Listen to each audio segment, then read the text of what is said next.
નમસ્કાર વિદ્યાર્થી મિત્રો, ઈ લર્નિંગ એજ્યુકેશનના માધ્યમથી શાળા પરિવાર તરફથી હું પરમાર મહેશભાઈ આપ સૌનું હાર્દિક સ્વાગત કરું છું. હવે અભ્યાસક્રમની અંદર છેલ્લા લાસ્ટ વિડીયોમાં આપણે જે આપણું નવું પ્રકરણ કૃષિ ક્ષેત્ર જેની આપણે શરૂઆત કરી, હવે તેમાં બીજો પ્રશ્ન કૃષિ સંદર્ભે કૃષિની નીચી ખેત ઉત્પાદકતાના કારણો ચર્ચો, એટલે કે એને અસર કરતા પરિબળોની ચર્ચા કરો. એવો બીજો 5 માર્ક્સ ઉપયોગી, જે તમને 3 માર્ક્સ ઉપયોગી પણ બની શકે, એવો બીજો લોંગ ક્વેશ્ચન જેની આપણે આજે વાત કરીએ છીએ, સમજાવું છું. ઓકે, તો પ્રશ્ન આપણો છે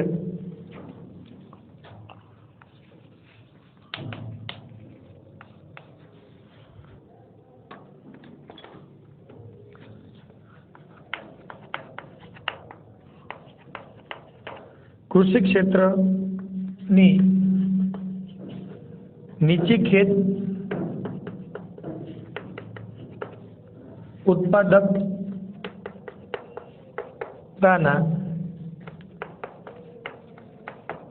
કારણો, જેને આપણે પરિબળો તરીકે પણ ઓળખી શકીએ, ચર્ચો, જે 5 માર્ક્સ ઉપયોગી પ્રશ્ન છે. ત્યારબાદ કૃષિ ક્ષેત્રની નીચી ઉત્પાદકતા માટે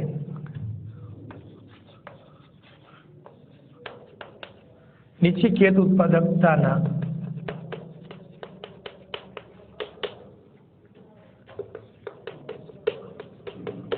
કારણો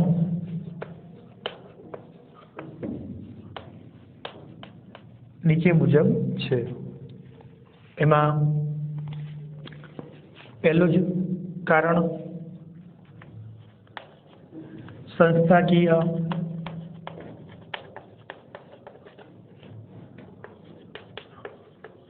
પરિબળો. સંસ્થાકીય પરિબળોમાં પહેલી બાબત જમીન, મહેસૂલ, ઉઘરાવવાની રીત. બીજું ખેત ધિરાણ, અને ત્રીજું કૃષિ પેદાશની વેચાણ વ્યવસ્થા, અને ચોથું ગ્રામીણ સમાજ વ્યવસ્થા. ઓકે, બીજી બાબત, બીજું કારણ ટેકનોલોજીકલ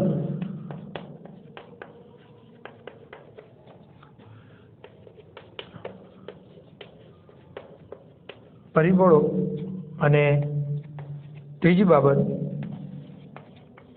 અન્ય પરિબળો, જેમાં 2 બાબતો.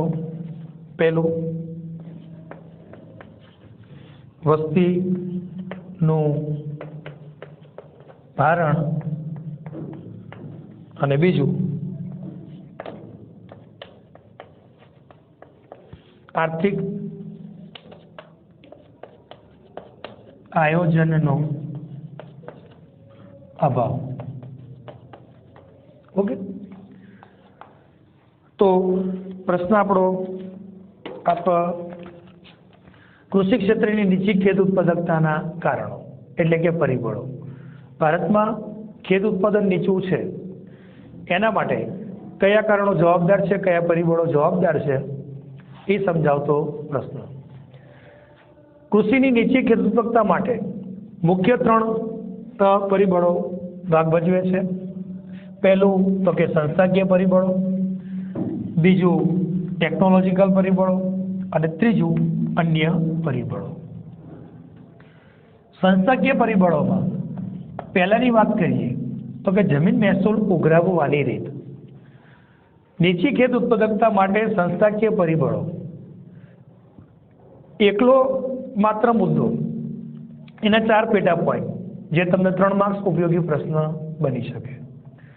તો હવે નીચી ખેત ઉત્પાદકતા માટે કયા પરિબળો, એમ કે સંસ્થાકીય પરિબળોમાં 4 પરિબળો કેવી રીતે પ્રભાવિત કરે છે તેની આપણે વાત કરીએ. જેમાં પહેલું છે જમીન મહેસૂલ ઉઘરાવવાની રીત, જેના કારણે ખેત ઉત્પાદન નીચું જોવા મળતું.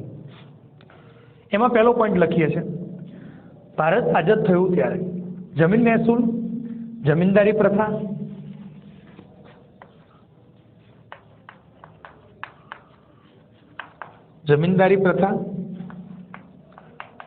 મહાલવારી પ્રથા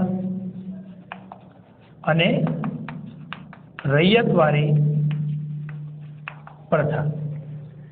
કેટલી રીતે? તો કે 3 રીતે ઉઘરાવાનું.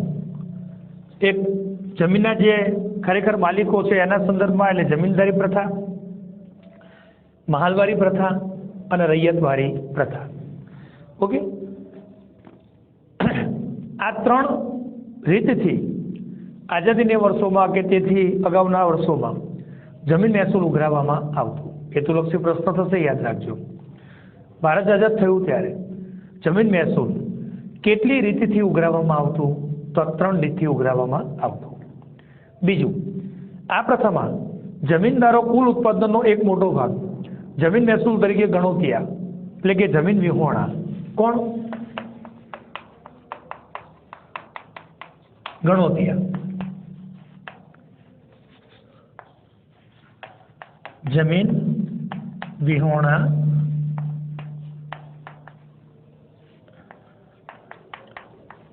ખેડૂતો. ઓકે, આ પ્રથામાં જમીનદારો કુલ ઉત્પાદનનો એક મોટો ભાગ જમીન મહેસૂલ તરીકે ગણોતિયા કે જમીન વિહોણા ખેત મજૂરો પાસેથી ઉઘરાવતા. પરિણામે તેમને ખેત ઉત્પાદન વધારવામાં મદદ, એમ કે રસ ન હતો.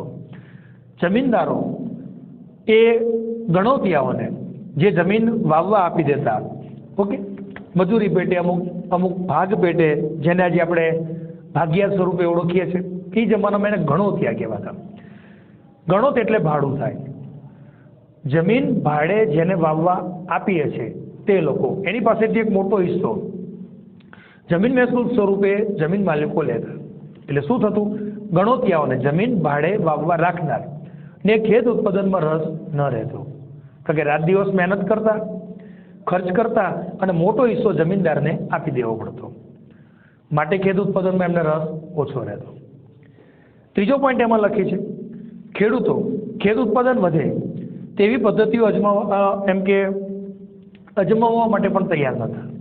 ખેત ઉત્પાદન વધે એવા પ્રયત્નો, એવી ખેત ઉત્પાદન, એવા બિયારણો અથવા તો એવી માવજત શું થતું? કારણ કે રાત દિવસ મહેનત કરી જે કાંઈ ઉત્પાદન થતું એનો મોટો હિસ્સો જમીન માલિકોને મહેસૂલ સ્વરૂપે, વેરા સ્વરૂપે આપી દેવો પડતો.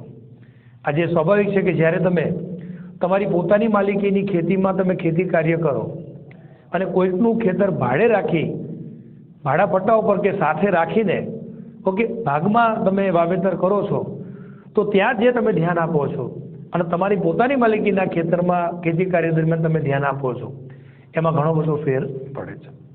ઓકે, અને ચોથો પોઈન્ટ, તેથી ખેતી ક્ષેત્રનું ઉત્પાદન પ્રમાણ લગભગ સ્થિર રહેવા પામતું હતું. પરિણામે કૃષિ ક્ષેત્રનું ઉત્પાદન નીચી સપાટીએ જોવા મળતું. ઓકે, એમાં 5મો પોઈન્ટ લખો છો, આઝાદી પૂર્વે ખેડે તેની જમીનના કાયદા હેઠળ, ઓકે, આઝાદી પૂર્વે શું સરકારનો એક કાયદો, ખેડે તેની જમીન.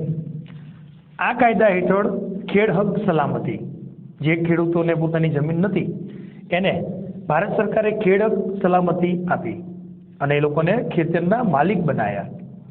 જ્યાં જે ખેડૂતો અન્યના ખેતરોમાં મજૂરી કરતા હતા એમને ખેડે તેની જમીનના કાયદા હેઠળ એમને ખેતીના માલિક બનાવ્યા.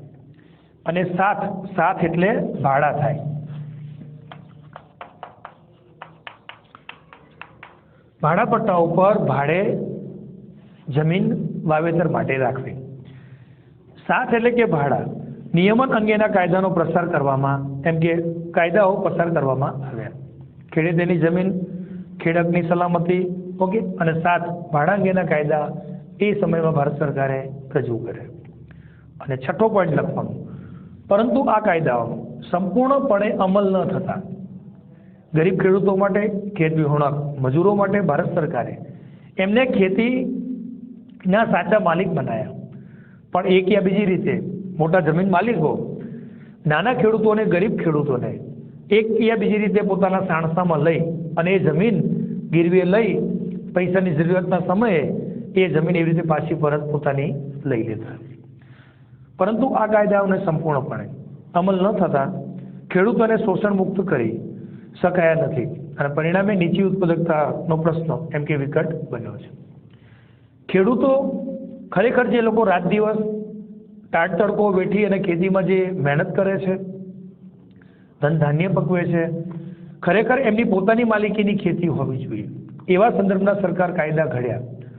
પણ એક યા બીજી રીતે મોટા ખેડૂતો, જમીન માલિકો જે ક્યારેક ખેતરો સુધી જતા નથી, ટાટ તડકો વેઠતા નથી, કોઈ પ્રકારનો ખર્ચ કરતા નથી અને ઉપજનો મોટો ભાગ લઈ જતા હોય છે, એ લોકો એક યા બીજી રીતે ગરીબ ખેડૂતોને પોતાના વ્યાજના ચક્કરમાં ગીરવે સંપત્તિ સ્વરૂપે જમીન લઈ અને પાછી એવી જમીનના ટુકડાઓ એ લોકો પરત લઈ લેતા હોય છે.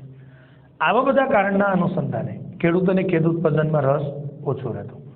સંસ્થાકીય પરિબળોમાં પહેલી બાબત જમીન મહેસૂલ ઉઘરાવવાની રીતના કારણે ખેત ઉત્પાદન નીચું રહેતું. ઓકે. બીજી બાબત છે ખેત ધિરાણ.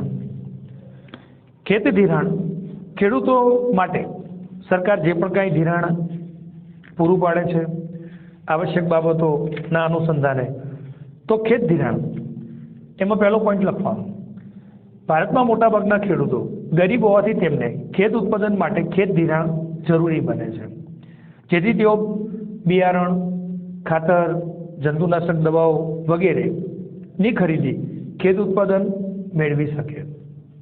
સ્વાભાવિક છે, ખેતીના કાર્ય માટે, બિયારણ માટે, દવાઓ માટે અથવા તો સાધન સામગ્રી માટે નાણાંની જરૂર ઊભી થાય છે અને તેના માટે એમને ખેત ધિરાણની જરૂર પડે છે. બીજા પોઈન્ટમાં, આઝાદી સમયથી ખેત ધિરાણમાં અસંગઠિત ક્ષેત્ર, ખેત ધિરાણ માટે કયું? અસંગઠિત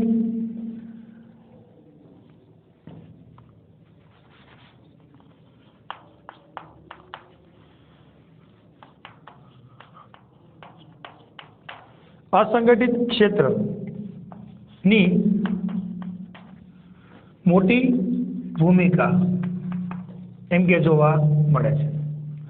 અસંગઠિત ક્ષેત્ર એટલે મોટા જમીનદારો, સાહુકારો, સરાફો અને આર્થિક રીતે સુખી સંપન્ન માણસો. એ જમાનામાં એમનું પ્રભુત્વ વધુ રહેતું. ઓકે. અને એમની પાસે ઊંચા વ્યાજ દર હોય, કડક શરતો હોય. એ જમાનામાં આટલી બધી બેંકો નથી, બેંકોનું આટલું બધું લોકો એનાથી વાહિદગાર નહોતા, એટલે અસંગઠિત ક્ષેત્ર ઉપર વધુ પ્રભુત્વ રહેતું. આગળ, આઝાદી પછી સરકારે રાષ્ટ્રીય સ્તરે બેંકોનું વિસ્તરણ કરી અને અસંગઠિત ક્ષેત્રે નાણાં ધીરધારનો એમ કે નાણાં ધીરધારનો વ્યવસાય કરતા લોકોનું મહત્વ ઘટાડ્યું છે. બરાબર છે. આઝાદી પછી સરકારે બેંકોનું વધુને વધુ પ્રમાણ ગામડાઓ સુધી, દરેક વ્યક્તિઓ સુધી પહોંચાડી અને અસંગઠિત ક્ષેત્રનું પ્રભુત્વ ઘટાડ્યું છે. ત્યાર પછી સરકારે 1975 પ્રાદેશિક ગ્રામીણ બેંકો, ઓકે, ક્યાંથી? 1975 પ્રાદેશિક ગ્રામીણ બેંકોની શરૂઆત કરી અને 1982 ઓકે 1982 નાબાર્ડ NABARD યાદ રાખજો, ઘણીવાર પૂછાઈ ગયું છે. નાબાર્ડનું પૂર્ણ સ્વરૂપ, નાબાર્ડનું કાર્ય અને નાબાર્ડની સ્થાપના. નાબાર્ડ એ ભારતની મુખ્ય કૃષિ બેંક છે. National agriculture bank four rural development એટલે કે નાબાર્ડ ભારતની મુખ્ય ખેતી બેંક, જેની સ્થાપના ભારત સરકારે 1982માં કરી. ઓકે, 1982 થી NABARD national bank for agriculture and rural ડેવલપમેન્ટની રચના કરી.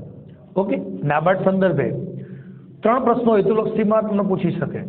નાબાર્ડની સ્થાપના વર્ષ, નાબાર્ડનું કાર્ય અને નાબાર્ડનું પૂર્ણ સ્વરૂપ. NABARD national bank for agriculture and rural development એટલે કે નાબાર્ડ ખેતી માટે, ખેતીના વિકાસ કાર્ય માટે કામ કરતી મહત્વની ભારત સરકારની બેંક નાબાર્ડ, જેને પણ RBI હેઠળ એમ કે પોતાનું કાર્યક્ષેત્ર ચલાવવું પડે છે. ઓકે, અને છેલ્લે અસંગઠિત ક્ષેત્રે ધિરાણ મોંઘા પડતા ખેત ઉત્પાદકતા નીચી રહેવા પામે.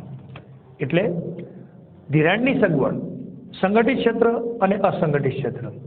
સંગઠિત ક્ષેત્ર એટલે સરકારી ક્ષેત્ર અને અસંગઠિત ક્ષેત્ર એટલે પ્રાઇવેટ સેક્ટર. જેમાં અસંગઠિત ક્ષેત્રનું પ્રભુત્વ વધુ રહેતું, પણ હવેના વર્ષોમાં અસંગઠિત ક્ષેત્રનું પ્રભુત્વ ઘટ્યું છે અને સંગઠિત ક્ષેત્રનું મહત્વ વધ્યું છે. સરકારી બેંકો, અર્ધ સરકારી બેંકો, ધિરાણ મંડળીઓ. તો એક આ કારણે પણ ખેત ઉત્પાદકતા નીચી જોવા મળે છે કૃષિ ધિરાણના સંદર્ભે. ત્રીજું છે કૃષિ પેદાશની વેચાણ વ્યવસ્થા, જેમાં પહેલો પોઈન્ટ ભારતમાં ગ્રામ્ય વિસ્તાર અને ખેત બજારને સાંકળતા કયા સગવડતાઓ, તો કે રોડ રસ્તા, વાહન વ્યવહારની સગવડ પૂરતી નથી, તેમજ ખેત ઉત્પાદનમાં એમ કે બજાર ભાવ પણ એટલો અસમતોલ છે. ગામડાઓથી શહેર સુધી જે પાકા રોડ રસ્તા, વાહન વ્યવહાર, પૂરતી માર્કેટિંગ યાર્ડની સગવડતાઓ, ખેડૂતોએ ઉત્પન્ન કરેલી વસ્તુઓના પોષણ સંભાવ જેમને મળતા નથી. બીજો પોઈન્ટ, મોટા ભાગે ખેત પેદાશો ઊંચા ભાવ ખેડૂતોને મળવાને બદલે, ઓકે, કોને, તો કે મોટા વેપારીઓને, જેને આપણે મોટા વેપારી સ્વરૂપે, વચેટિયાઓ, આડતિયાઓ કે જે દલાલ સ્વરૂપે કામ કરે છે, એ ખેત ઉત્પાદનનો મોટા ભાગનો લાભ એમને મળે છે. ખરેખર કોને મળવો જોઈએ? કે જે લોકો રાત દિવસ એમાં મહેનત કરી અને ધન ધાન્ય પકવે છે, પણ એમને મળતો નથી.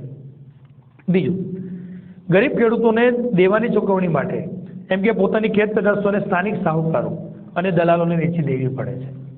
ઓકે, ખેડૂતોએ પૈસા માથે કર્યા હોય છે, એ દેવું ભરપાઈ ઝડપથી ચૂકવવા, વ્યાજના ચક્કરમાંથી બહાર નીકળવા, ક્યારેક ખેડૂતો પોતાના ખેતરમાં ઊભા મોલને પણ સાહુકારો દલાલોને વેચી દેતા હોય છે, અને એ સાહુકારો દલાલો એને સંગ્રહી રાખી અને જ્યારે ભાવ ઉચકાય છે ત્યાર પછી એને વેચવા માટે કાઢતા હોય છે.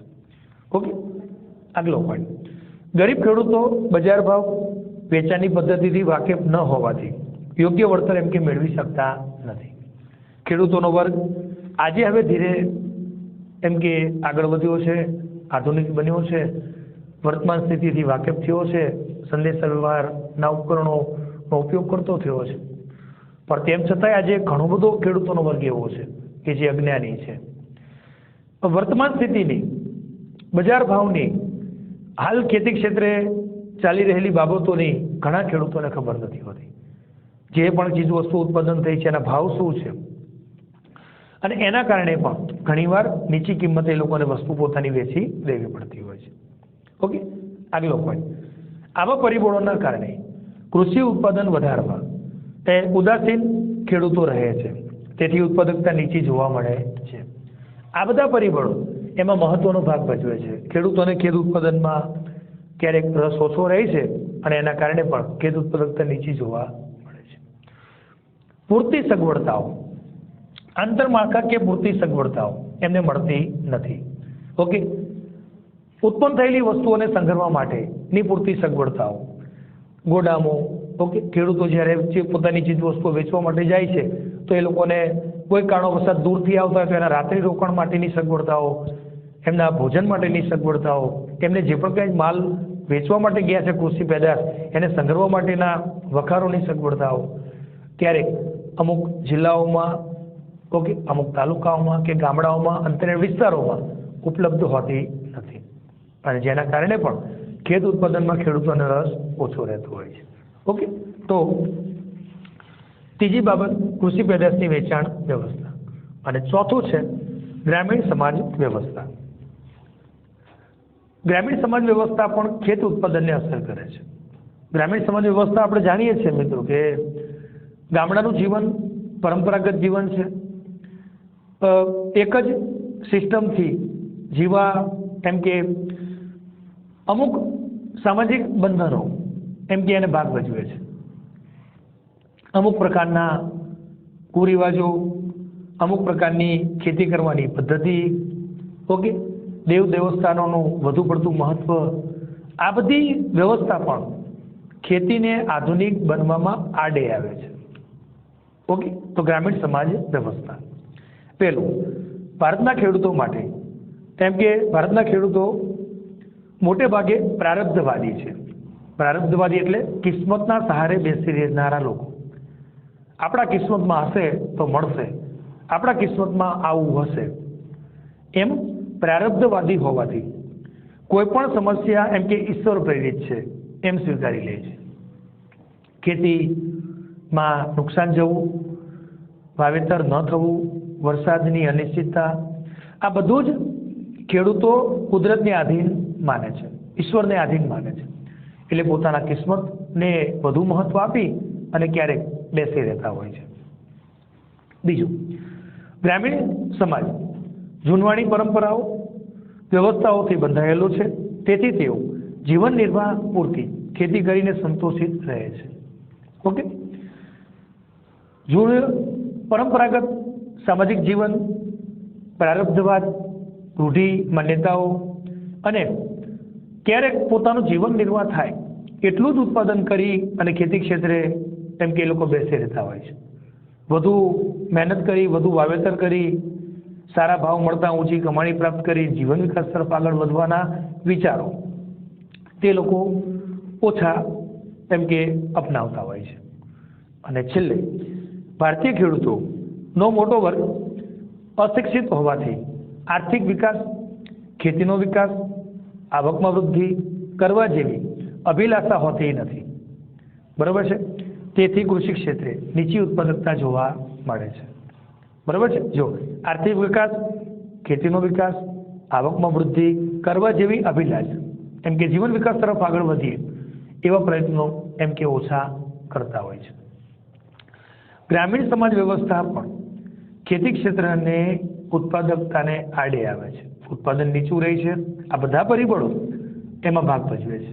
સમાજ રચના, પરંપરાગત જીવન, રૂઢિઓ, કિસ્મતને આધીન બેસી રહેવું, ઓકે ક્યારેક સાધન સામગ્રીનો અભાવ, આ બધી બાબતો પણ ખેત ઉત્પાદનમાં એમ કે એને આડે આવતી બાબતો છે. તો અહીંયા પહેલી બાબત સંસ્થાકીય પરિબળો પૂરી થાય, જે 4 ભાગમાં છે, 4 પોઈન્ટ છે, અને એ ચારે જે તમને એકલો 3 માર્ક્સના સ્વરૂપમાં પ્રશ્ન પર પૂછી શકે. ઓકે, તો નીચી ખેત ઉત્પાદકતાની પહેલી બાબત સંસ્થાકીય પરિબળો. બીજું જોઈએ છે ટેકનોલોજીકલ પરિબળો. ઓકે, બીજી બાબત ટેકનોલોજીના સંદર્ભમાં, ટેકનોલોજીના ઉપયોગના સંદર્ભમાં પણ ક્યારેક ખેત ઉત્પાદન નીચું જોવા મળે છે. આધુનિક ખેતી જેમાં ટ્રેક્ટર, ટ્રેલર, થ્રેસર, બિયારણો, પાણી માટેના મશીનરીઓ, પંપસેટ, ક્યારેક ખેડૂતો આ બધું મેળવી શકતા નથી, ખરીદી શકતા નથી ઊંચી કિંમતના કારણે, અને ક્યારેક પરંપરાગત ખેતીનો જ સહારો લેવો પડતો હોય છે, અને જેના કારણે પણ ખેત ઉત્પાદન નીચું જોવા મળે છે. ઓકે, તો ખેત ઉત્પાદન નીચું હોવાનું બીજું કારણ ટેકનોલોજીકલ પરિબળો. પહેલો પોઈન્ટ, ભારતના કૃષિ ક્ષેત્રમાં પાકની બાબતમાં પરંપરાગત એવી જૂની પુરાણી ઉત્પાદન પદ્ધતિનો ઉપયોગ જોવા મળે છે. જૂની પુરાણી ઉત્પાદન પદ્ધતિ, ઓકે, હળ દ્વારા, બળદ દ્વારા આપણે જોઈએ છે કે વર્ષોથી એમ કે ખેડૂતો ખેતી કરતા આવ્યા છે. સાદું બિયારણ, છાણિયું ખાતર, આ બધી બાબતો એને પ્રભાવિત કરે છે અને ખેડૂત ઉત્પાદન માટે એ જવાબદાર બને છે. બીજું, વર્તમાન સમયમાં પણ ભારતના ખેડૂતો ટ્રેક્ટરને બદલે હળ અને બળદનો ઉપયોગ કરતા જોવા મળે છે. હાલના સમયમાં ઘણા બધા ખેડૂતો ઘણી ખેતી એ જ પરંપરાગત ખેતીથી ચાલતા આવ્યા છે. હળ દ્વારા, બળદ દ્વારા, ઓકે, છાણિયા ખાતર દ્વારા પરંપરાગત ખેતી જે આધુનિક સમયમાં ઘણા ખેડૂતો કરતા જોવા મળે છે. અને ત્રીજું, સુધારેલા બિયારણને બદલે પરંપરાગત બિયારણો વાપરે છે. આ વર્ષે જે ધાન્ય પાક્યું હોય, માનો કે ઘઉં કોઈ ખેતરે ખેડૂતે ઉત્પાદન કર્યા હોય, આવતા વર્ષ માટે, સામા વર્ષ માટે એ જ ઉત્પન્ન થયેલા ઘઉંમાંથી અમુક હિસ્સો બિયારણ સ્વરૂપે રાખી અને એને આવતા વર્ષે એ નવા ખેતી માટે એનું વાવેતર કરે છે. અને આ બાબત પણ ખેડૂત ઉત્પાદકતા નીચી હોવા માટે જવાબદાર છે. શું પરંપરાગત બિયારણ આજે તમે જુઓ છો બજારમાં કેટલી બધી બિયારણો ઉત્પાદન કરતી કંપનીઓ, કેટલા બધા મોંઘા બિયારણો બજારમાં ઉપલબ્ધ હોય છે. ઓકે, સુધારેલા બિયારણને બદલે પરંપરાગત બિયારણો વાપરે છે. રાસાયણિક ખાતરોની જગ્યાએ છાણિયા ખાતરનો ઉપયોગ કરે છે. પાક સંરક્ષણ માટે જંતુનાશક દવાઓ અને નવીન પદ્ધતિઓનો ઉપયોગ ભારતનો ખેડૂત ખૂબ ઓછા પ્રમાણમાં કરે છે. પરિણામે ભારતનું કૃષિ ક્ષેત્ર મંદ ગતિએ આગળ વધે છે. તો ટેકનોલોજીની બાબતો પણ ખેત ઉત્પાદનને એમ કે પ્રભાવિત કરે છે. ટેકનોલોજીનો ઉપયોગ ન કરતા, આધુનિક સાધન સામગ્રીઓ, બિયારણો, ખાતર, આધુનિક ખેત પદ્ધતિનો ઉપયોગ ન કરતા પણ ઉત્પાદન નીચું જોવા મળે છે. તો એમાં આપણે 4 પોઈન્ટ એટલે કે છેલ્લો 2 કોમન પોઈન્ટ એટલે આમ ટોટલ 3 પોઈન્ટ લખીએ છીએ કે ખેત ઉત્પાદન માટે ટેકનોલોજીકલ પરિબળો કેવી રીતે ભાગ ભજવે છે. ઓકે, અને ત્યારબાદ ત્રીજા ક્રમે અન્ય પરિબળો. અન્ય પરિબળોમાં કેટલી બાબત છે તો કે 2, વસ્તીનું ભારણ અને આર્થિક આયોજનનો અભાવ. નીચી ખેત ઉત્પાદકતા માટે જવાબદાર છે. અન્ય પરિબળોમાં પહેલું વસ્તીનું ભારણ. વસ્તીનું ભારણ એટલે વસ્તી વધતા આર્થિક રીતે લોકો એમ કે કમાણીના માધ્યમથી ખેતી ક્ષેત્રમાં વધુ સામેલ થાય છે. ઉદ્યોગ ક્ષેત્ર અને સેવા ક્ષેત્રમાં જો રોજગારીમાં વ્યક્તિ સેટ ન થાય તો પરંપરાગત ખેતીમાં જ જોડાતો હોય છે. વસ્તીનું ભારણ વધતા લોકોની અનાજની જરૂરિયાત વધતા એમ કે ખેતી ઉપર એનું ભારણ વધે છે. એમાં પહેલી બાબત, ભારતની આઝાદી સમયે 72% લોકો ખેતી ક્ષેત્રમાંથી રોજગારી મેળવતા હતા, જ્યારે 2013-14માં આ પ્રમાણ ઘટીને 49% થયું છે. આ બાબત આંકડાકીય માહિતી આપણે પહેલા પ્રશ્નમાં, આ પાઠના પહેલા પ્રશ્નમાં પણ તમને શીખવાડી છે. આઝાદી સમયે 72% કરતાં વધુ લોકો ખેતી ક્ષેત્રે રોકાયેલા હતા અને આજે તે પ્રમાણે એટલે કે 2013-14માં વર્ષમાં તે પ્રમાણ ઘટીને 49% થયું છે. એટલે આજે તે વસ્તીનો 49% ભાગ ખેતી ક્ષેત્રમાં સામેલ છે, ખેતી ઉપર નભે છે. બીજું, આમ ખેતી ક્ષેત્ર પર રોજગારીનું ભારણ ઘટ્યું હોવા છતાં તે અન્ય ક્ષેત્રોની તુલનામાં વધુ છે. ખેતી ક્ષેત્રના કુલ ઉત્પાદનને વધુ પડતી વ્યક્તિઓ વચ્ચે વહેંચતા ઉત્પાદન અને આવકનું પ્રમાણ ઓછું જણાય છે. ખેતી ક્ષેત્રને વધુ લોકો વચ્ચે વહેંચાઈ જતા, ઓકે, એક વ્યક્તિની જગ્યાએ 5 શ્રમિકો રોકાયેલા હોય, 5 શ્રમિકોની જરૂરિયાત હોય ત્યાં 15 શ્રમિકો રોકાયેલા હોય, એટલે એ ઉત્પાદન વધુ વ્યક્તિઓ વચ્ચે વહેંચાઈ જાય છે અને એના કારણે ઉત્પાદન અને આવક બંને ઓછા રહે છે. વસ્તીનું વધુ પડતું ભારણ પણ ખેતી ક્ષેત્રને અસર કરે છે. ખેત ઉત્પાદનને ઘટાડવામાં તે કારણભૂત બને છે. વસ્તીનું ભારણ પણ વધે છે તો ખેતી ક્ષેત્ર પ્રભાવિત થાય છે. ઓકે, તો અન્ય પરિબળોમાં પહેલી બાબત વસ્તીનું ભારણ. બીજું છે આર્થિક આયોજનનો અભાવ. ઓકે, એમાં 3 પોઈન્ટથી મુદ્દો આપણે સોલ્વ કરીએ છીએ. પહેલું, ભારતમાં બીજી પંચવર્ષીય યોજનાથી એ બાબતે મેં તમને અગાઉ પહેલા પ્રશ્નમાં શીખવાડી છે.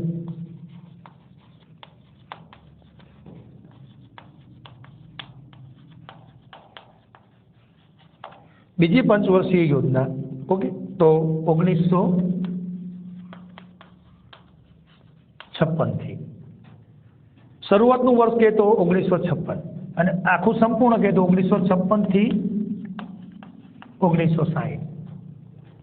બીજી પંચવર્ષીય યોજનાનું વર્ષ પ્રથમ કહે તો 1951 થી 55, 1951 થી 1955 પ્રથમ પંચવર્ષીય યોજના, અને બીજી કહે તો 1956 થી 1960.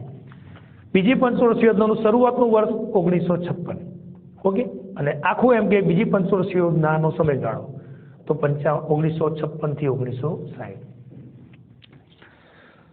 ભારતમાં બીજી પંચવર્ષીય યોજના 1956 થી ભારતનું આર્થિક આયોજન ઉદ્યોગ કેન્દ્રિત બન્યું છે.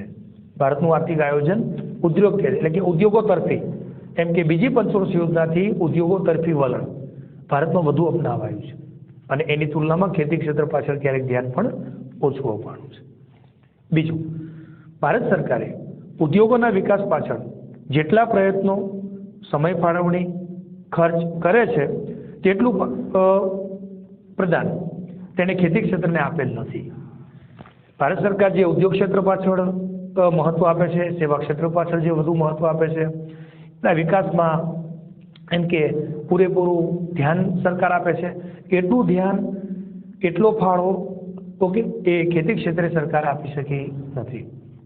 અને ત્રીજો છેલ્લો પોઈન્ટ, ભારતનું કૃષિ ક્ષેત્ર અનિયમિત અને મંદ દરે એમ કે વિકાસ કરતું ક્ષેત્ર હોવાથી સરકાર પણ કૃષિ ક્ષેત્રને સહાયક બનતી નથી.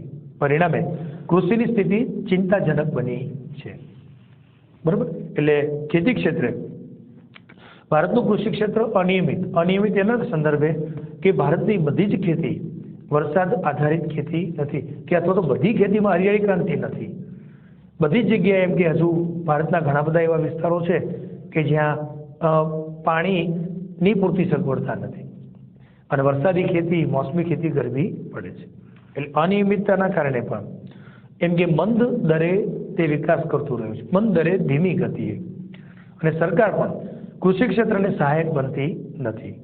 પરિણામે કૃષિની સ્થિતિ એમ કે ચિંતાજનક બની છે. ખેતી ક્ષેત્રે રોકાયેલા લોકો એમ કે જીવન વિકાસમાં ઝડપથી આગળ વધી શકતા નથી. ઓકે, તો એ અન્ય પરિબળોમાં આવતી બીજી બાબત છે આર્થિક આયોજનનો અભાવ. જેટલું ઉદ્યોગો પાછળ સરકાર ધ્યાન આપે છે એટલું એમ કે ખેતી ક્ષેત્ર પાછળ સરકાર ધ્યાન આપતી નથી. બીજી જ પંચવર્ષીય યોજનાથી એમ કે ઉદ્યોગો તરફી વલણ ભારત સરકારે અપનાવ્યું છે. ઓકે, તો આર્થિક આયોજનનો અભાવ. તો એવી રીતે વિદ્યાર્થી મિત્રો, અહીંયા આપણો બીજો પ્રશ્ન, અહીંયા